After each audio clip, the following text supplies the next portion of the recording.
ਸਤਿ ਸ਼੍ਰੀ ਅਕਾਲ ਜੀ, ਮੈਂ ਹਾਂ ਤੁਹਾਡੇ ਨਾਲ ਦਿਵਿਆ ਨੇਜਾ। ਲੈਂਡਮਾਰਕ ਇਮੀਗ੍ਰੇਸ਼ਨ ਵੱਲੋਂ ਇੱਕ ਖਾਸ ਸ਼ੋਅ ਕੀਤਾ ਜਾ ਰਿਹਾ ਹੈਗਾ। ਇਸ ਸ਼ੋਅ ਦਾ ਇੱਕ ਹੀ ਮਕਸਦ ਹੈ ਕਿ ਜਿਹੜੇ ਸਟੂਡੈਂਟਸ ਕਨਫਿਊਜ਼ਨ ਵਿੱਚ ਨੇ ਕਿ ਆਪਾਂ ਕਿੱਥੇ ਜਾਈਏ, ਸਾਨੂੰ ਕੀ ਕੋਰਸਿਸ ਲੈਣੇ ਚਾਹੀਦੇ ਨੇ, ਯੂਨੀਵਰਸਿਟੀ ਬੈਟਰ ਹੈ ਜਾਂ ਕਾਲਜ ਬੈਟਰ ਹੈ, ਜਾਂ ਆਲਰੇਡੀ ਮੈਂ ਇੰਨਾ ਰਿਫਿਊਜ਼ਲ ਫੇਸ ਕਰ ਚੁੱਕਿਆ ਹਾਂ, ਮੇਰੇ ਹੁਣੇ ਅੱਗੇ ਚਾਂਸਿਸ ਹੈਗੇ ਵੀ ਹੈ ਬਾਹਰ ਜਾਣ ਦੇ ਜਾਂ ਨਹੀਂ।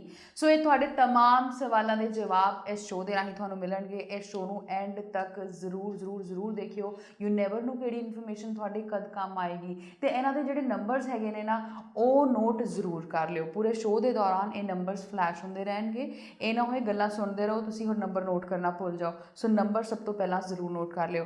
ਤੁਹਾਡੇ ਤੱਕ ਜਾਣਕਾਰੀ ਪਹੁੰਚਾਉਣ ਦੇ ਲਈ ਕਈ ਸਾਲਾਂ ਦਾ ਐਕਸਪੀਰੀਅੰਸ ਹੋਲਡ ਕਰ ਚੁੱਕੇ ਕਰਨ ਜੀ ਅੱਜ ਸਾਡੇ ਨਾਲ ਨੇ। ਆਓ ਫਿਰ ਉਹਨਾਂ ਨਾਲ ਗੱਲਬਾਤ ਕਰੀਏ। ਸਤਿ ਸ਼੍ਰੀ ਅਕਾਲ ਸਰ, ਬਹੁਤ ਬਹੁਤ ਸਵਾਗਤ ਹੈ। ਸਤਿ ਸ਼੍ਰੀ ਅਕਾਲ ਜੀ। ਕਰਨ ਜੀ, ਸਭ ਤੋਂ ਪਹਿਲਾਂ ਤਾਂ ਮੈਂ ਤੁਹਾਡੇ ਤੋਂ ਇਹ ਪੁੱਛਣਾ ਚਾਹੁੰਦੀ ਹਾਂ ਕਿ ਅੱਜ ਆਪਾਂ ਕਿਹੜੀ ਕੰਟਰੀਜ਼ ਬਾਰੇ ਸਟੂਡੈਂट्स ਨੂੰ गाइड ਕਰਨ ਵਾਲੇ ਹਾਂ। ਜੇ ਕੋਈ ਬੱਚਾ ਪੜ੍ਹਨਾ ਚਾਹੁੰਦਾ ਹੈ ਤਾਂ ਉਹਦੇ ਕੋਲ ਕੀ ऑप्शंस ਨੇ? ओके, सो आज जो ये हमारा शो चल रहा है इसमें हम सभी कंट्रीज़ को कवर करेंगे, चाहे वो यूएसए है, चाहे Canada, UK, Germany, Australia, New Zealand, Singapore. जिस कंट्री में बच्चे जाना चाहते हैं या जिस कंट्री के लिए बच्चे एलिजिबल है, हम सभी बच्चों के लिए गाइडेंस लेकर आए हैं इस शो में। ਐਬਸੋਲੂਟਲੀ। ਹੋਰ ਬਹੁਤ ਇੰਪੋਰਟੈਂਟ ਇਹ ਸ਼ੋਅ ਰਹਿਣ ਵਾਲਾ ਹੈਗਾ ਕਿਉਂਕਿ ਇਨਫੋਰਮੇਟਰੀ ਸ਼ੋਅ ਹੈਗਾ ਇਹ ਤੁਹਾਨੂੰ ਉਹ तमाम ਇਨਫੋਰਮੇਸ਼ਨ ਦੇਗਾ ਜੋ ਸ਼ਾਇਦ ਹੀ ਤੁਹਾਨੂੰ ਕਿਸੇ ਪਲੇਟਫਾਰਮ 'ਤੇ ਮਿਲੇਗੀ। ਔਰ ਮੇਰੀ ਕੋਸ਼ਿਸ਼ ਰਹੇਗੀ ਕਿ ਹਰ ਬਰੀਕ ਸਵਾਲ ਮੈਂ ਤੁਹਾਡਾ ਇਹਨਾਂ ਤੱਕ ਪੁੱਛਾਂ, ਇਹਨਾਂ ਤੱਕ ਪਹੁੰਚਾਵਾਂ ਔਰ ਤੁਹਾਡੀ ਕੁਐਰੀਜ਼ ਨੂੰ ਸੌਰਟ ਆਊਟ ਕਰਨ ਦੀ ਕੋਸ਼ਿਸ਼ ਕਰੀਏ। ਤੁਸੀਂ ਕੀ ਕਰਨਾ, ਤੁਸੀਂ ਨੰਬਰ ਇਹਨਾਂ ਦੇ ਜ਼ਰੂਰ ਨੋਟ ਕਰ ਲਿਓ, ਇਹਨਾਂ ਦੇ ਐਡਰੈਸਿਸ ਨੋਟ ਕਰ ਲਿਓ। ਜੇ ਤੁਸੀਂ ਵਿਜ਼ਿਟ ਕਰਨਾ ਚਾਹੁੰਦੇ ਹੋ ਆਪਣੇ ਨੀਅਰ ਬਾਏ ਇਹਨਾਂ ਦੇ ਆਫਿਸ 'ਚ ਜਾ ਕੇ ਵਿਜ਼ਿਟ ਕਰ ਸਕਦੇ ਹੈਗੇ ਹੋ। ਕਰਨ ਜੀ, ਸਭ ਤੋਂ ਪਹਿਲਾ ਸਵਾਲ ਮੈਂ ਇਹ ਪੁੱਛਣਾ ਚਾਹੁੰਦੀ ਹਾਂ ਤੁਹਾਡੇ ਤੋਂ, ਕਿਉਂਕਿ ਬਹੁਤ ਸਾਰੇ ਬੱਚੇ ਇੱਦਾਂ ਦੇ ਨੇ ਜਿਨ੍ਹਾਂ ਦਾ ਕੋਵਿਡ ਤੋਂ ਪਹਿਲੇ ਵੀ ਜਾਂ ਬਾਅਦ 'ਚ ਵੀ, ਜਾਂ ਕੋਈ ਜੌਬ ਕਰਨ ਲੱਗ ਗਏ, ਜਾਂ ਫੈਮਿਲੀ ਦੀ ਐਮਰਜੈਂਸੀ ਪੈ ਗਈ, ਕੋਈ ਪ੍ਰੋਬਲਮ ਹੋ ਗਈ, ਗੈਪ ਪੈ ਗਿਆ।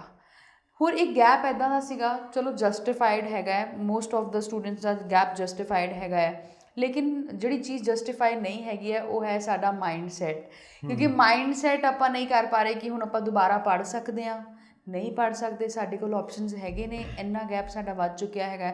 ਸੋ ਇਸ ਸਵਾਲ ਦਾ ਜਵਾਬ ਦਿਓ। ओके, गैप एक बहुत बड़ा इशू है किसी भी कंट्री में अप्लाई करने के लिए। इस क्वेश्चन का आंसर हर कंट्री के लिए अलग है। अच्छा, हर कंट्री के लिए इस क्वेश्चन का आंसर अलग है क्योंकि हर कंट्री के पास गैप की एक जस्टिफिकेशन अलग है। अगर मैं जर्मनी की बात करूं अलग है, कनाडा की बात करूं अलग है, यूएसए की बात करूं अलग है। ठीक है, हर कंट्री गैप को एक अलग नजरिए से देखती है। बट गैप है तो गैप, चाहे वो स्टडी गैप हो, ठीक है, या किसी ने स्टडी छोड़ दिया उसके पास कोई प्रूफ नहीं है, स्टडी गैप, जॉब कर रहा है बच्चा, जस्टिफाइड जॉब है, सैलरी अकाउंट में आ रही है। अगर ऑस्ट्रेलिया की बात करूं तो चाहिए कि उसकी सैलरी अकाउंट में आनी चाहिए, प्रॉपर जस्टिफिकेशन होनी चाहिए। अगर वो पीजी मास्टर डिग्री के लिए जा रहा है, गैप एक्सेप्टेबल है। यूएसए की बात करूं, हमें गैप जस्टिफाई करना पड़ता है, किसी भी कंट्री में करना पड़ता है, क्योंकि एम्बेसी ऑफिसर तभी वीजा देता है एक बच्चा आज से 5 साल पहले अपनी पढ़ाई खत्म कर चुका है, कुछ नहीं कर रहा,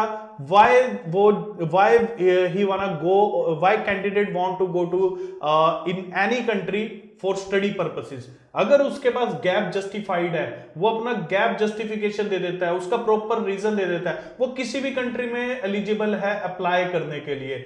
सो हमें कंट्री वाइज देखना पड़ेगा कि उनकी गैप की जस्टिफिकेशन क्या है। ਐਬਸੋਲੂਟਲੀ। ਅਤੇ ਜੇ ਤੁਸੀਂ ਵੀ ਆਪਣਾ ਗੈਪ ਤੁਹਾਡਾ ਜਸਟੀਫਾਈਡ ਹੈਗਾ ਹੈ, ਹੋਰ ਤੁਸੀਂ ਦੇਖਣਾ ਚਾਹੁੰਦੇ ਹੋ, ਪੁੱਛਣਾ ਚਾਹੁੰਦੇ ਹੋ ਕਿ ਇੰਨੇ ਗੈਪ ਦੇ ਨਾਲ ਮੈਂ ਕਿਹੜੀ ਜਗ੍ਹਾ 'ਤੇ ਜਾਵਾਂ, ਸੋ ਇੱਥੇ ਆ ਕੇ ਤੁਸੀਂ ਵਿਜ਼ਿਟ ਕਰ ਸਕਦੇ ਹੋ, ਇਹਨਾਂ ਨਾਲ ਗੱਲਬਾਤ ਕਰ ਸਕਦੇ ਹੋ, ਪਰਸਨਲੀ ਅਪਾਇੰਟਮੈਂਟਸ ਲੈ ਸਕਦੇ ਹੋ ਇਹਨਾਂ ਦੀ। ਹੋਰ ਤੁਹਾਡੇ ਵੱਲੋਂ ਮੈਂ ਕਾਫੀ ਸਾਰੇ ਸਵਾਲ ਜਵਾਬ ਅੱਜ ਪੁੱਛਣ ਵਾਲੀ ਹਾਂ। ਮੇਰਾ ਹੁਣ ਅਗਲਾ ਜਿਹੜਾ ਸਵਾਲ ਹੈ ਨਾ, ਉਹ ਇੱਦਾਂ ਦੇ ਸਟੂਡੈਂਟਸ ਦੇ ਲਈ ਹੈਗਾ ਕਿ ਕਈ ਸਟੂਡੈਂਟ ਇੱਦਾਂ ਦੇ ਜਿਨ੍ਹਾਂ ਦੀ percentage, overall percentage is fine, ਠੀਕ ਆ, 70% ਹੈ ਜਾਂ 65% ਹੈਗੀ ਹੈ, ਲੇਕਿਨ ਕਿਸੇ ਸਬਜੈਕਟ ਦੇ ਵਿੱਚ ਉਹਨਾਂ ਦੇ ਮਾਰਕਸ ਘੱਟ ਆ ਗਏ, ਕਿਸੇ 'ਚ 35% ਆਏ। ਸੋ ਬਹੁਤ ਸਾਰੇ ਇੱਦਾਂ ਦੇ ਸਟੂਡੈਂਟਸ ਨੇ ਜਿਨ੍ਹਾਂ ਨੂੰ ਮਨਾ ਕਰ ਦਿੱਤਾ ਗਿਆ ਕਿ ਨਹੀਂ ਤੁਸੀਂ ਯੂਨੀਵਰਸਿਟੀ ਓਪ ਨਹੀਂ ਕਰ ਸਕਦੇ, ਤੁਸੀਂ ਇਹ ਕਾਲਜ ਓਪ नहीं कर सकते, ਉਹਨਾਂ ਦੇ ਲਈ ਕੋਈ ऑप्शंस है? जी, तो सबसे पहले मैं आपसे ये पूछना चाहूंगा कि हम ये किस कंट्री के लिए जो है वो, मैं स्पेसिफिकली कनाडा की सबसे पहले बात करना कनाडा की आप बात कर रहे हैं। सो कनाडा की अगर मैं बात करूं, बच्चे के 60% नंबर, 65% नंबर आ चुके हैं, पर बच्चे के किसी सब्जेक्ट में किसी कारणवश कि बच्चा नहीं पढ़ पाया, बच्चा बीमार हो गया था, 40 नंबर आ गए, 33 नंबर आ गए, और मार्केट में हमारे पास बहुत ऐसे बच्चे आते हैं जी, कहते हैं हमारे को तो कंसल्टेंट ने प्राइवेट कॉलेज बोल दिया है कि 50 नंबर आपके ईच सब्जेक्ट नहीं है तो आप किसी भी गवर्नमेंट कॉलेज में एडमिशन नहीं ले सकते। बट ऐसा नहीं है, आपके चाहे एक सब्जेक्ट में, 2 सब्जेक्ट में जितने भी नंबर हैं, मोर देन पास मार्क्स होने चाहिए, आप एलिजिबल है सरकारी कॉलेज में पढ़ने के लिए। मैं ये भी नहीं बोलूंगा कि उसके लिए आपको बैंड भी 7 होने चाहिए, 7.5 बैंड होने चाहिए, ओवरऑल 6 बैंड पर भी आप एलिजिबल है सरकारी कॉलेज में पढ़ने के लिए। इसके अगेंस्ट अगर आप मेरे पास वीजा भी देखना चाहते हो तो आप लैंडमार्क इमिग्रेशन के ऑफिस जरूर विजिट कीजिए। मैं आपको बहुत ऐसे वीजा दिखाऊंगा कि परसेंटेज अच्छी है बट मार्क्स कम है, इंडिविजुअल ओवरऑल 6 बैंड है पर वीजा है। इसमें हमें यूनिवर्सिटीज बहुत हेल्प करती हैं, रीजनल एरिया के कॉलेजेस बहुत हेल्प करते हैं। ऐसे कॉलेजेस और यूनिवर्सिटीज में वीजा सक्सेस रेट भी ज्यादा मिलेगा। और सबसे बड़ी बात है कि मैं सरकारी कॉलेज और सरकारी यूनिवर्सिटी की बात कर रहा हूं, मैं किसी भी प्राइवेट इंस्टीट्यूशन की बात नहीं कर रहा। राइट, ਤੁਸੀਂ ਯੂਨੀਵਰਸਿਟੀਜ਼ ਦੀ ਕਾਲਜ ਦੀ ਗੱਲ ਕਰ ਰਹੇ ਹੋ ਤਾਂ ਮੈਂ ਤਾਂ ਇੱਕ ਹੋਰ ਸਵਾਲ ਪੁੱਛਣਾ ਚਾਹਨੀ ਆ। ਬੜੇ ਸਾਰੇ ਸਟੂਡੈਂਟਸ ਦਾ ਮੋਟਿਵ ਹੁੰਦਾ ਹੈ ਕਿ ਮੈਂ ਕੈਨੇਡਾ ਜਾਣਾ ਹੈ, ਮੈਨੂੰ ਛੇਤੀ ਤੋਂ ਛੇਤੀ ਪੀਆਰ ਚਾਹੀਦੀ ਆ, ਮੈਂ 4 ਸਾਲ ਤੱਕ ਲੰਬੀ ਪੜ੍ਹਾਈ ਨਹੀਂ ਕਰਨਾ ਚਾਹੁੰਦਾ, ਮੈਨੂੰ ਕੋਈ ਸ਼ਾਰਟ ਟਰਮ ਦਾ ਜਾਂ ਥੋੜੇ ਘੱਟ ਟਾਈਮ ਦਾ ਕੋਰਸ ਮਿਲ ਜਾਏ ਉਹ ਜ਼ਿਆਦਾ ਬੈਟਰ ਹੈ। ਸੋ ਉਹ ਆਪਸ਼ਨਸ ਦੱਸੋ ਸਾਨੂੰ। मतलब आप यूनिवर्सिटी में जाकर पढ़ना चाहते हैं? हाँ, बट आपको 4 साल की डिग्री भी नहीं चाहिए? नहीं, हाँ, नहीं चाहिए। अच्छा, बिल्कुल आपका क्वेश्चन बहुत जेन्युइन है और बहुत अच्छा क्वेश्चन है, क्योंकि बच्चों का माइंड सेटअप है। जब हम बच्चों का, अगर मैं भी आपकी जगह हूं तो मेरा माइंड सेटअप है कि मैं किसी दूसरी कंट्री जाकर 4 साल की बैचलर क्यों करूं, मैं कोई डिप्लोमा या 3 साल की बैचलर भी तो ले सकता हूं। Yes, we have option in Canada. हमारे पास यूनिवर्सिटी ऑफ रजाइना है जहां पर मैं बिजनेस अगर डिप्लोमा करना चाहूं, क्रिमिनल जस्टिस पढ़ना चाहूं, हेल्थ पढ़ना चाहूं, मैं 2-2 साल के डिप्लोमास भी पढ़ सकता हूं। University of Regina offers 2 years diploma after our +2। वहां बैचलर डिग्री करनी, ये नहीं है कि मैं सिर्फ बैचलर डिग्री कर सकता हूं। मेरे पास अल्गोमा यूनिवर्सिटी है जहां पर मैं 3 साल की डिग्री के साथ भी जा सकता हूं। मेरे पास यूनिवर्सिटी कनाडा वेस्ट है जहां पर 2 साल की एसोसिएट डिग्री के साथ मैं एडमिशन ले सकता हूं। क्वांटलैंड पॉलिटेक्निक यूनिवर्सिटी में 2 साल की एसोसिएट डिग्री और 2 साल के डिप्लोमा के साथ एडमिशन ले सकता हूं। सो मेरे पास बहुत ज्यादा बड़ा पोर्टफोलियो है अगर यूनिवर्सिटीज की बात करें, कि जहां पर 4 साल की बैचलर ना करके कम ड्यूरेशन की पढ़ाई में भी मैं अपना पीआर और वीजा सक्सेस रेट ले सकता हूं। मतलब एक अच्छी न्यूज़ हैगी है कि जे ਤੁਸੀਂ ਉੱਥੇ ਜਾ ਕੇ 4 ਸਾਲ ਨਹੀਂ ਲਾਉਣਾ ਚਾਹੁੰਦੇ ਤਾਂ ਤੁਹਾਡੇ ਕੋਲ ਆਲਰੇਡੀ ਆਪਸ਼ਨ ਹੈਗੇ ਆ। ਹੋਰ ਇਹਨਾਂ ਆਪਸ਼ਨਸ ਨੂੰ ਐਕਸਪਲੋਰ ਜੇ ਕਰਨਾ ਚਾਹੁੰਦੇ ਹੋ ਤਾਂ ਲੈਂਡਮਾਰਕ ਇਮੀਗ੍ਰੇਸ਼ਨ ਦੇ ਇੱਥੇ ਆ ਕੇ ਵਿਜ਼ਿਟ ਜ਼ਰੂਰ ਕਰੋ ਤੇ ਇਹਨਾਂ ਦੇ ਨੰਬਰ ਜ਼ਰੂਰ ਨੋਟ ਕਰ ਲਓ, ਕਿਉਂਕਿ ਇੱਥੇ ਆ ਕੇ ਤੁਹਾਨੂੰ ਪਤਾ ਚੱਲੇਗਾ ਕਿ ਫਾਈਨਲੀ ਤੁਹਾਡੇ ਕੋਲ ਕਿੰਨੇ ਆਪਸ਼ਨਸ ਨੇ, ਤੁਸੀਂ ਕਿੱਥੇ ਕਿੱਥੇ ਜਾ ਸਕਦੇ ਹੋ, ਕੀ ਰਿਕੁਆਇਰਮੈਂਟਸ ਹੈਗੀ, ਤੁਸੀਂ ਜਾ ਵੀ ਸਕਦੇ ਹੋ ਜਾਂ ਨਹੀਂ ਜਾ ਸਕਦੇ। ਕਿਉਂਕਿ ਆਲਰੇਡੀ ਕਈ ਇੱਦਾਂ ਦੇ ਸਟੂਡੈਂਟਸ ਹੁੰਦੇ ਨੇ ਕਿ ਕਈ ਵਾਰ ਰਿਫਿਊਜ਼ ਹੋ ਚੁੱਕੇ ਨੇ, 2 ਵਾਰ ਹੋ ਚੁੱਕੇ ਨੇ ਰਿਫਿਊਜ਼, 3 ਵਾਰ ਹੋ ਚੁੱਕੇ ਹੋ। ਕਰਨ ਜੀ, ਲਾਈਕ ਸਪੋਜ਼ ਕੈਨੇਡਾ ਦੇ ਲਈ ਆਪਾਂ ਲਗਾਇਆ, ਆਪਾਂ 2 ਵਾਰ ਰਿਫਿਊਜ਼ ਹੋ ਗਏ, 3 ਵਾਰ ਰਿਫਿਊਜ਼ ਹੋ ਗਏ, ਉਸ ਤੋਂ ਬਾਅਦ ਸਾਨੂੰ ਦੁਬਾਰਾ ਕੈਨੇਡਾ ਲਗਾਉਣਾ ਚਾਹੀਦਾ ਹੈ ਜਾਂ ਕਿਤੇ ਹੋਰ ਅਪਲਾਈ ਕਰਨਾ ਚਾਹੀਦਾ, ਇਹ ਜ਼ਰੂਰ ਦੱਸੋ ਸਾਨੂੰ। ओके, वेट करनी चाहिए सबसे पहले तो। अच्छा, आपका 2 बार या 3 बार रिफ्यूज हो गया, आप रिपीट अपनी फाइल एम्बेसी में एक इनटेक के बाद या सेम इनटेक में रिपीट मत कीजिए।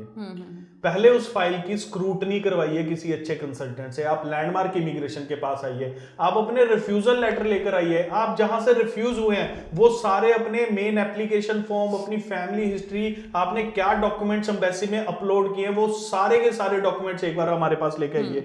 1 से ज्यादा आपके पास रिफ्यूजल आ चुकी है, आप केप्स नोट्स भी अप्लाई कर सकते हैं। अगर आपको एम्बेसी से रीजन नहीं मिल रहा, बार बार एक ही रीजन पर रिफ्यूजल आ रहा है, सो बार बार अप्लाई करने से अच्छा आप किसी प्रोफेशनल कंसल्टेंट लैंडमार्क इमिग्रेशन के पास आइए, वहां पर अपनी फाइल दिखाइए, हमें फाइल दिखाएं, फॉर्म्स दिखाएं, पूरी फाइल लेकर आइए अपनी जो आपने एम्बेसी में भेजी है, तब हम आपको बताएंगे कि आपकी फाइल में क्या कमी थी। एसओपीपी जरूर लेकर आए, फाइल में क्या कमी थी, कहां कमी रह गई है, और ये कमी दूर करके आप वीजा ले सकते हैं। कई हमारे पास ऐसे बच्चे दूसरे कंसल्टेंट से 2-2, 3-3 बार रिफ्यूज होकर अप्लाई करके गए हैं जिनका हमने वीजा लिया है। वैसे जैसे आपने बताया करण जी, काफ़ी सारे स्टूडेंट्स ऐसे आपके पास विजिट भी करते होंगे डेली बेसिस पे, और अगर लैंडमार्क इमिग्रेशन की हम बात करें, अपने आप में इतना बड़ा ब्रांड है, इतने सालों से आप मार्केट में हैं, बच्चों के साथ डील कर रहे हैं या उनके फ्यूचर बना रहे हैं। मैं खासतौर पे ये फ्यूचर बनाने वाली बात इसलिए कहूँगी क्योंकि आप जो फोकस करते हैं वो क्वालिटी ऑफ एजुकेशन पर करते हैं, क्योंकि क्वालिटी बहुत कम लोग देखते हैं। अब जब हम क्वालिटी की बात करते हैं, बहुत सारे एजेंट्स ऐसे हैं कि वो क्वालिटी को दरकिनार करके वो कहते हैं कि हम आपके कॉलेज की फ़ीस पे कर देंगे, हम पे करेंगे आपकी फ़ीस, आप जब वीज़ा आ जाएगा उसके बाद आप ये फ़ीस पे कीजिएगा। तो ये कितनी सच्चाई है? ये लोग गुमराह कर रहे हैं या हेल्प कर रहे हैं, क्या करना चाहते हैं? अभी आपने मेरे से क्वेश्चन पूछा क्वालिटी ऑफ एजुकेशन, जहां पर मेरी फीस ही कोई और पे कर रहा है वहां पे क्वालिटी तो बचती नहीं है। एब्सोल्युटली। ठीक है, अगर मेरी फीस मैं नहीं पे कर रहा या मेरे घर वाले नहीं पे कर रहे तो मैं उस चीज को क्वालिटी कंसीडर नहीं कर सकता। क्वालिटी तब बनेगी जब मैंने अपनी मर्जी से कोर्स चूज किया है, क्वालिटी तब बनेगी जब मैंने कॉलेज अपनी मर्जी से चूज किया है, क्वालिटी तब बनेगी जब फीस मेरे अकाउंट से गई है, ना कि आफ्टर वीजा मैंने फीस देनी है। अगेन मैं इससे एक अपनी वीडियो में पहले भी बोल चुका हूं, पैकेज सिस्टम का पार्ट है ये। इस पैकेज सिस्टम के पार्ट में कोई भी कैंडिडेट मत फंसे। ये पैकेज सिस्टम अच्छे अच्छों की कमर तोड़ चुका है, अच्छे अच्छे कैंडिडेट इस पैकेज सिस्टम का शिकार हो चुके हैं। इस पैकेज सिस्टम की सबसे बड़ी कमी क्या है, ना तो आपको ये पता लगता है कि आपका कॉलेज कौन सा है, ना ही आपको ये पता लगता है कि आपका कोर्स कौन सा है। इवन कई कंसल्टेंट के बच्चे जो रिफ्यूज होके आते हैं वो तो हमें ये बताते हैं कि हमें वीजा रिफ्यूजल के बाद पता लगा है कि हमारी फाइल लगी कौन से कॉलेज में थी। सो पैकेज सिस्टम का ये हार्म है। सो आई रिकमेंड एवरी कैंडिडेट, चाहे उसने अप्लाई कर दिया है पैकेज सिस्टम में, चाहे वो अप्लाई करने वाला है, फीस आफ्टर वीजा के ऑप्शन में मत फंसे। फीस हमेशा वीजा से पहले जाती है कनाडा में। आप CIC की साइट पर जाकर कनाडा की चेकलिस्ट डाउनलोड कर सकते हैं। उस चेकलिस्ट में साफ साफ लिखा गया है कि आपको वीजा से पहले फीस सबमिट करानी जरूरी है, अपना GIC करवाना जरूरी है, मेडिकल करवाना जरूरी है, आपको अपना LOA कॉलेज से लेना जरूरी है, जो कि होता है लेटर ऑफ एक्सेप्टेंस। इन चीजों के बेस पर ही आपको कनाडा की तरफ से वीजा ग्रांट होता है। बिल्कुल। इससे पहले मैं आपसे और सवाल पूछूं, मैं एक बार सभी दर्शकों को ये याद करवा दूं कि तुसी ਇਹਨਾਂ ਦੇ ਜਿਹੜੇ ਨੰਬਰ ਹੈਗੇ ਆ ਨਾ ਉਹ ਨੋਟ ਕਰਨਾ ਬਿਲਕੁਲ ਨਹੀਂ ਭੁੱਲਿਓ, ਕਿਉਂਕਿ ਇਹ ਨੰਬਰ ਤੁਹਾਨੂੰ ਇਸ ਸ਼ੋਅ ਤੋਂ ਬਾਅਦ ਕਾਫੀ ਹੈਲਪ ਕਰਨਗੇ। ਇਹਨਾਂ ਨੰਬਰਸ ਨੂੰ, ਇਹਨਾਂ ਐਡਰੈਸ ਨੂੰ ਨੋਟ ਕਰ ਲਓ। ਤੁਹਾਡੇ ਨੀਅਰ ਬਾਏ ਜਿਹੜਾ ਵੀ ਆਫਿਸ ਹੈਗਾ ਤੁਸੀਂ ਉੱਥੇ ਜਾ ਕੇ ਵੀ ਕਾਉਂਸਲਿੰਗ ਕਰ ਸਕਦੇ ਹੋ। ਜ਼ਰੂਰੀ ਨਹੀਂ ਹੈ ਤੁਸੀਂ ਮੋਹਾਲੀ ਆਣਾ ਹੈ ਜਾਂ ਚੰਡੀਗੜ੍ਹ ਆਣਾ ਹੈ, ਇਹਨਾਂ ਦੀ ਬਹੁਤ ਸਾਰੀ ਬ੍ਰਾਂਚਿਸ ਨੇ, ਤੁਸੀਂ ਉੱਥੇ ਜਾ ਕੇ ਵਿਜ਼ਿਟ ਕਰ ਸਕਦੇ ਹੈਗੇ ਹੋ। ਕਰਨ ਜੀ, ਮੈਨੂੰ ਇੱਕ ਗੱਲ ਦੱਸੋ, ਤੁਹਾਡੀ ਗੱਲਾਂ ਤੋਂ ਮੈਨੂੰ ਇੱਦਾਂ ਲੱਗਿਆ ਕਿ ਸਟੂਡੈਂਟ ਜਿਹੜਾ ਜਦ ਜਾਂਦਾ ਹੈ ਆਪਣੀ ਪ੍ਰੋਫਾਈਲ ਲੈ ਕੇ, ਉਹ ਰਿਸਰਚ ਦੀ ਕਮੀ ਕਿਤੇ ਨਾ ਕਿਤੇ ਹੈਗੀ ਹੈ, ਇਨਫੋਰਮੇਸ਼ਨ ਦੀ ਕਮੀ ਕਿਤੇ ਨਾ ਕਿਤੇ ਇੱਕ ਸਟੂਡੈਂਟ ਮਹਿਸੂਸ ਕਰਦਾ ਹੈਗਾ।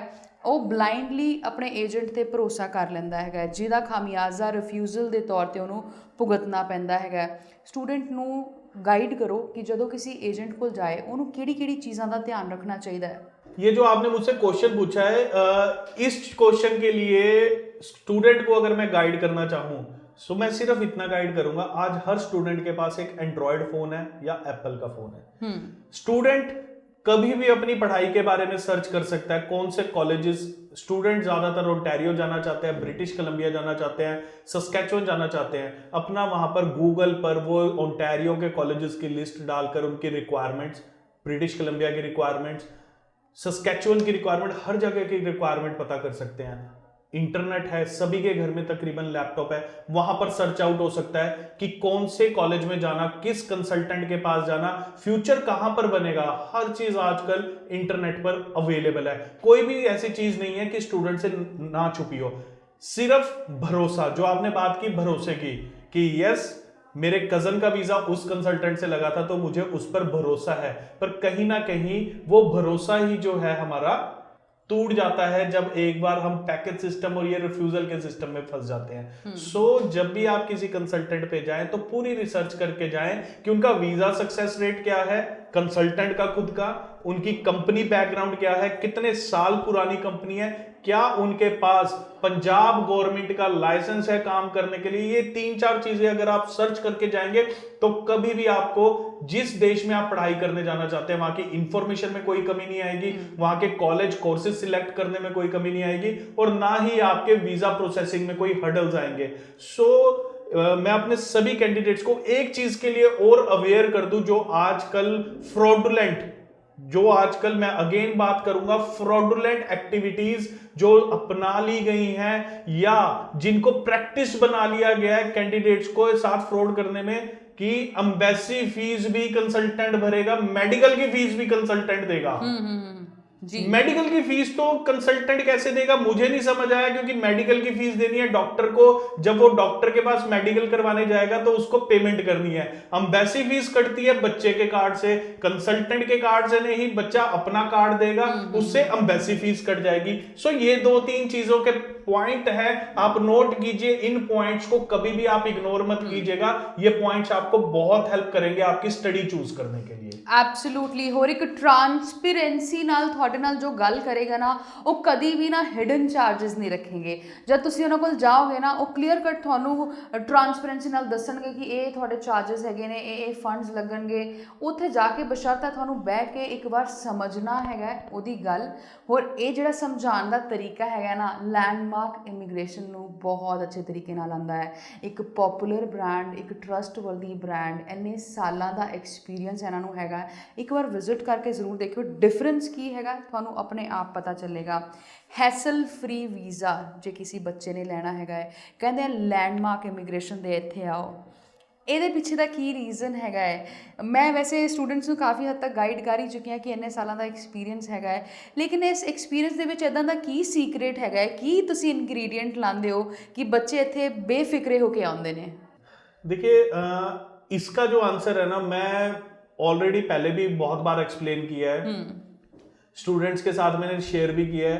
आई थिंक इसका आंसर वही स्टूडेंट समझ सकता है जिस स्टूडेंट ने लैंडमार्क इमिग्रेशन की सर्विसेज को ऑप्ट किया है। जो बच्चे लैंडमार्क में आके इनरोल हुए हैं और उनको हैजल फ्री सर्विसेज मिल रही हैं, उनको 4 से 5 लोग एक फाइल के ऊपर काम करने के लिए मिले हैं, वो स्टूडेंट इस चीज की कीमत समझ सकता है। तो काइंडली मैं आपको यही गाइड करूंगा कि अगर आप हैजल फ्री, जो कि वर्ड आज बहुत अच्छा यूज हुआ है, हैजल फ्री सर्विसेज ऑप्ट करना चाहते हैं लैंडमार्क इमिग्रेशन की, सो आपको हमारी ब्रांच में जरूर विजिट करना पड़ेगा, हमारे टोल फ्री नंबर पर हमारे साथ बात करनी पड़ेगी, हमारे किसी भी काउंसलर से काउंसलिंग लेनी पड़ेगी, ताकि मैं भी आपको हैजल फ्री सर्विसेज के साथ कनाडा भेज सकूं। एब्सोल्युटली। और साथ में ये भी ज़रूर बताइए करण जी कि स्टूडेंट कहाँ कहाँ पर आके मिल सकते हैं आप लोगों को? बिल्कुल, हमारे किसी भी ऑफिस में, चाहे मैं पंजाब की बात करूं, गुजरात की बात करूं, चंडीगढ़ की बात करूं, मोहाली, चंडीगढ़, लुधियाना, मोगा, जलंधर, अमृतसर, वडोदरा, हमारे किसी भी ऑफिस में आकर मिल सकते हैं। अगर आपने हमारे डायरेक्टर से मिलना है, आप अपॉइंटमेंट फिक्स कर सकते हैं, अपॉइंटमेंट बेस पर आपको उनके साथ मिलने का मौका मिलेगा। हमारे सभी ऑफिस में एक एक ब्रांच मैनेजर है, टेरिटरी मैनेजर हमारे जलंधर बैठते हैं, आप उनसे भी मिल सकते हैं। प्रोफेशनल काउंसलर आपको हमारे हर ब्रांच में मिलेंगे, जो कि आपको पिन से लेके एरोप्लेन तक की सारी नॉलेज देंगे एक आपके स्टडी वीजा के बारे में। सिर्फ मैं कनाडा कंट्री को हाईलाइट नहीं कर रहा, किसी भी कंट्री का आप वीजा अप्लाई करना चाहते हैं तो आप जरूर लैंडमार्क इमिग्रेशन के ऑफिस में विजिट कीजिए, आपको हर कंट्री की इंफॉर्मेशन दी जाएगी। जी करण जी, आप तो काफ़ी सारी कंट्रीज़ के बारे में बता रहे हैं, लेकिन मेरा आज का जो फोकस है वो कनाडा इसलिए है क्योंकि स्टूडेंट जो है आज के टाइम में अपना फ्यूचर कनाडा में देखता है, क्योंकि कनाडा एक ऐसी जगह है जहाँ पर हमें अपने मिल जाते हैं, वहाँ पर हमारी अपनी लैंग्वेज जो है हमें ईजिली सुनने को मिल जाती है, तो अपनापन रहता है। तो एक मिडिल क्लास जो बच्चा होता है या फैमिली होती है, उनके लिए सबसे ज़्यादा जो मैटर करते हैं वो फंड्स मैटर करते हैं। आधे से ज़्यादा बच्चों का सपना तो यहीं पर ख़त्म हो जाता है कि बहुत सारे फंड्स लगेंगे अगर कनाडा जाना है, हम पता नहीं हमारे पेरेंट्स अफोर्ड कर पाएंगे या नहीं। तो आप पेरेंट्स को क्या गाइड करना चाहते हैं कि कितने फंड्स उनको चाहिए अगर वो कनाडा में अपने बच्चे का फ्यूचर देख रहे हैं? कनाडा में वैसे तो अगर मैं फंड्स की बात करूं, कनाडा में 2 चीजें मैंडेटरी हैं। पहली, आपने कॉलेज की फुल ईयर की ट्यूशन फीस पे करनी है वीजा से पहले। मैं अगेन रिपीट कर देता हूं, वीजा से पहले। जीआईसी आपने पे करना है वीजा से पहले, जो कि बच्चे के अकाउंट से जाएगा। ट्यूशन फीस सिर्फ और सिर्फ पेरेंट्स के अकाउंट से जा सकती है, ठीक है जी। ये 2 चीजें मैंडेटरी हैं कनाडा स्टडी वीजा अप्लाई करने के लिए। कोई किसी तरह के आपने लिक्विड फंड्स नहीं शो करने, कोई ब्याजी पैसा नहीं उठाना, आपने किसी रिश्तेदार से आपको पैसा मांगने की जरूरत नहीं है कि अकाउंट में पैसा रखना है, किसी तरह के दोस्त से पैसा मांगने की जरूरत नहीं है आपको। काइंडली 2 चीजें आप पे कीजिए, फीस पे कीजिए, जीआईसी पे कीजिए और अपने कनाडा के वीजा को साकार कीजिए। अच्छा, एक ਕਰਨ ਦੀ ਸਾਡੀ ਕਨਫਿਊਜ਼ਨ ਹੋਰ ਦੂਰ ਕਰੋ। ਸਟੂਡੈਂਟ ਨਾ ਇਹ ਕਨਫਿਊਜ਼ਨ ਵੀ ਰਹਿੰਦੀ ਹੈ ਕਿ ਸਾਨੂੰ ਕੋਰਸਿਸ ਕਿੱਦਾਂ ਆਪਟ ਕਰਨੇ ਚਾਹੀਦੇ ਹੈ। ਆਪਾਂ ਜੇ ਉੱਥੇ ਜਾ ਰਹੇ ਹਾਂ, ਸਾਡਾ ਜਿਹੜਾ ਕੋਰਸ ਹੈ ਉਹ ਕਿੰਨਾ ਕੁ ਮੈਟਰ ਕਰਦਾ ਹੈ ਜਿਹੜਾ ਆਪਾਂ ਆਪਟ ਕਰ ਰਹੇ ਹਾਂ? देखिए आपका कोर्स जरूर मैटर करता है, पर जितने भी कोर्सेज कनाडा में बनते हैं विद मिनिस्ट्री अप्रूवल ही बनते हैं। कोई भी ऐसा कोर्स नहीं है जो आपकी पीआर लिस्ट को लीड नहीं करेगा। चाहे आप कोर्स कर लीजिए मैकेनिकल का, चाहे कंप्यूटर्स का, चाहे आप पोस्ट ग्रेजुएट में एमबीए कर लीजिए, पीजी डिप्लोमास कर लीजिए, अंडर ग्रेड डिप्लोमा कर लीजिए, बैचलर डिग्री कर लीजिए, एनओसी लिस्ट, नॉक लिस्ट आप सर्च करेंगे, आपको आपके कोर्स की वैल्यू जरूर पता लग जाएगी। यही डिफरेंस है हमारे बीच में और दूसरे कंसल्टेंट के बीच में कि हम आपको यहां बैठे बैठे इवन आपके कोर्स की वैल्यू भी बता सकते हैं। कोई बच्चा केमिकल इंजीनियरिंग करने जाना चाहता है, मैकेनिकल जाना चाहता है, बिजनेस के डिप्लोमा के लिए जाना चाहता है, हॉस्पिटैलिटी के डिप्लोमा के लिए भी जाना चाहता है, तब भी मैं आपको बता सकता हूं कि आपको जॉब किस लेवल की मिल सकती है कनाडा में ये प्रोग्राम पढ़ने के बाद। जर्नल आर्ट्स एंड साइंस के प्रोग्राम के लिए भी मैं आपको बता सकता हूं। मैं कुलिनरी मैनेजमेंट के प्रोग्राम के बाद भी आपको बता पाऊंगा कि आप कनाडा में किस किस जॉब के लिए एलिजिबल है। सिर्फ आपको एक चीज करनी है, आपको लैंडमार्क इमिग्रेशन के ऑफिस में विजिट करना है। लैंडमार्क इमिग्रेशन के ऑफिस में आपको विजिट करना है, इनके नंबर जो है वो आपको नोट करने हैं। और करण जी, लड़कियों को लेकर थोड़ा सा मैं गाइडेंस लेना चाहूँगी। बहुत सारी फीमेल्स ऐसी हैं जो नैनी का कोर्स ऑप्ट करना चाहती हैं या नर्सिंग करना चाहती हैं। हमारा यहाँ पर भी वो ऑलरेडी नर्सिंग में एक्सपीरियंस होल्ड कर चुकी हैं, तो उनके लिए ऑप्शंस हैं? बिल्कुल, जितने भी कैंडिडेट, फीमेल कैंडिडेट अप्लाई करना चाहते हैं आफ्टर नर्सिंग या आफ्टर +2, वो किसी नर्सिंग फील्ड में जाना चाहती हैं, किसी के पास +2 में मैथ नहीं होता क्योंकि कनाडा में नर्सिंग करने के लिए +2 में बायो के साथ मैथमेटिक्स की जरूरत रहती है। सबसे एक मैं आपके साथ और चीज जरूर शेयर करूंगा। मेरे पास एक ऐसी यूनिवर्सिटी भी है जो फीमेल ओरिएंटेड यूनिवर्सिटी है, दैट इज ब्रेशिया यूनिवर्सिटी, पीटरब्रो में है, जो जिसमें सिर्फ वुमेन एडमिशन ले सकते हैं और कोई भी एडमिशन नहीं ले सकता। सेकंड थिंग, नर्सिंग के ऑप्शन ऑलवेज अवेलेबल रहेंगे क्योंकि जितने भी मेरे फीमेल कैंडिडेट है वो +2 के बाद हमेशा चाहते हैं कि कहीं ना कहीं उनको हॉस्पिटल जॉब या nursing job, social service worker, early childhood education, जो कि आप नैनी का नाम ले रहे थे, अर्ली चाइल्डहुड एजुकेशन कोर्स करने के लिए, पर्सनल सपोर्ट वर्कर के कोर्सेज करने के लिए जाना चाहते हैं क्योंकि इनकी वैल्यू है कनाडा में, इनकी जॉब्स बहुत अच्छी अवेलेबल है। $30 से $32 तक इन जॉब्स की सैलरी चली जाती है पर आवर की। सो ये कोर्सेज की अवेलेबिलिटी है मई इनटेक के लिए, सितंबर इनटेक के लिए, अक्टूबर इनटेक के लिए, सभी इनटेक्स के लिए अवेलेबल है। समय थोड़ा कम है, मैं फटाफट एक चीज़ और आपसे ज़रूर पूछना चाहूँगी। यूनिवर्सिटीज़ की बात हुई है, आपके स्टूडेंट्स जो ऑलरेडी वहाँ पर जा चुके हैं, कोई उनकी तरफ से कोई ऐसी यूनिवर्सिटी का रिव्यू आपको याद हो कि ये यूनिवर्सिटी का रिव्यू मेरे सामने आया था और मैं सबको ज़रूर बताऊँगा कि आप लोग भी ज़रूर जाएँ वहाँ पर? एक यूनिवर्सिटी है, यूनिवर्सिटी कनाडा वेस्ट। अच्छा, ठीक है, उसके रिव्यूज लैंडमार्क इमिग्रेशन के पास बहुत अच्छे हैं। जब यूनिवर्सिटी कनाडा वेस्ट हमने स्टार्ट की, मैंने पहले 5 कैंडिडेट एमबीए के लिए भेजे, आज वो पांचों के पांचों कैंडिडेट पीआर लीड कर चुके हैं, जिसमें से खुद एक मेरा ब्रदर था। अच्छा, वो एमबीए करके पांचों कैंडिडेट आज बहुत अच्छी जॉब्स में कनाडा लगे हैं, सबकी पीआर आने वाली है। मैं उनके रेगुलर कॉन्टैक्ट्स में हूं, उन्होंने सोशल मीडिया के थ्रू भी लैंडमार्क इमिग्रेशन को बहुत प्रेज किया है। बल्कि जो भी कैंडिडेट हमारे पास यूनिवर्सिटी कनाडा वेस्ट में एमबीए के लिए आता है, हम उनकी जरूर उन कैंडिडेट से एक बार बातचीत कराते हैं ताकि उनको समझ आए कि एमबीए करना यूसीडब्ल्यू में कितना इंपॉर्टेंट है। एब्सोल्युटली। होर आई विश कि मैं होर भी सवाल जवाब थोड़े तो पुछ पाती, बट समा इजाजत नहीं दे रहा है। जान तो पहले तुसी सारिਆਂ ਨੂੰ ਕੀ सुनेहा देना चाਹੁੰਦੇ हो? अगेन मेरा सभी से रिक्वेस्ट रहेगी कि कोई भी बच्चा अगर किसी भी, मैं सिर्फ एक स्पेसिफिक कंट्री की बात नहीं कर रहा हूं, मैं आपके क्वेश्चन से ही एक जो जवाब है वो दे रहा हूं। जिस कंट्री में आप अप्लाई करना चाहते हैं, जब भी आप लैंडमार्क इमिग्रेशन के ऑफिस विजिट कीजिए, उस कंट्री की थोड़ी बहुत रिसर्च, उस कॉलेज की थोड़ी बहुत रिसर्च करके जरूर विजिट करना, ताकि हम आपके साथ उस कंट्री और कॉलेजेस के बारे में बहुत अच्छे लेवल पर बात कर सके। कैंडिडेट अपने क्वेश्चंस हमसे पूछ सके, जो उनके मन में क्वेश्चंस हैं वो उन क्वेश्चंस को क्लियर कर सके। दूसरी बात, जब भी आप विजिट करें, कम से कम परिवार में से एक ऐसा पर्सन जरूर आपके साथ आए जो डिसीजन मेकर हो, जो ऑन द स्पॉट आपको ये बता पाए yes this is correct for you, और हम अपना केस अप्लाई करें। एब्सोल्युटली। ये कुछ इंपॉर्टेंट पॉइंट्स है ਜਿਹੜੇ ਆਪਾਂ ਨੋਟ ਨਹੀਂ ਕਰਦੇ, ਬਟ ਇਹ ਬਹੁਤ ਇੰਪੋਰਟੈਂਟ ਹੁੰਦੇ ਨੇ। ਸੋ ਐਸੇ ਦੇ ਨਾਲ ਵੇਲਾ ਤੁਹਾਨੂੰ ਛੱਡ ਕੇ ਜਾਣ ਦਾ, ਆਈ ਹੋਪ ਤੁਸੀਂ ਇਹਨਾਂ ਦੇ ਐਡਰੈਸ ਤੇ ਫੋਨ ਨੰਬਰ ਜ਼ਰੂਰ ਨੋਟ ਕਰ ਲਿੱਤੇ ਹੋਣਗੇ। ਐਸੇ ਦੇ ਨਾਲ ਸਾਨੂੰ ਦਿਓ ਇਜਾਜ਼ਤ। Thank you.